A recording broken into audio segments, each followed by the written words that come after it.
Now, this is my review of High Garden Spice. I'm actually telling you why it's actually pretty tight actually.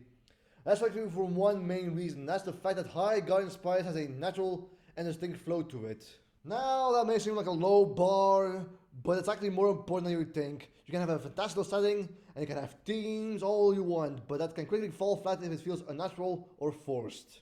Make no mistake, High Garden Spice is not the most original thing out there, but that's okay. Nothing really is anymore. But since it has a natural flow to it, that can go a long way, man.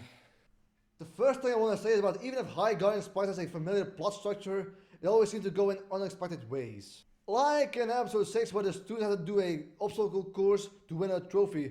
Like, oh, you might think there's going to be like a bully team or something like that, where the good guys need to work together to overcome these bullies. But no, not really. Like everyone's like too busy developing themselves and having a heart-to-heart. Or when Sage's cousins quickly notice that Sage did not like her Terrasphere and changes back rather quickly rather than waiting until the end of the episode. And also having an unexpected twist at the end. And I can pretty much describe every moment like this in High Garden Spice. It also really helps that the characters are very likable, and again, they can express their feelings naturally and distinct.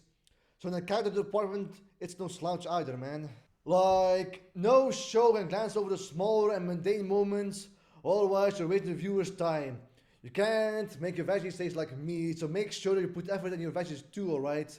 And doing so can give the show a stronger structure, and perhaps they could be one of the better moments of the show itself. That is why I was okay with a slower pace of the early episodes, because again, it always seemed to have a natural and distinct flow to it. And that's not to say that High Garden Spice had any highlights, because there are plenty of those. Like Amorous crazy antics, or Professor Caraway being like the chillest dude ever, I desperately want his coats, or Olaf having a surprisingly complex character. It's generally fun, and not only that, the season ended up on a pretty high note.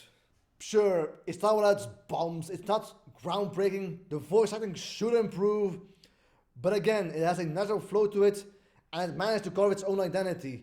And in the end, that's all you need.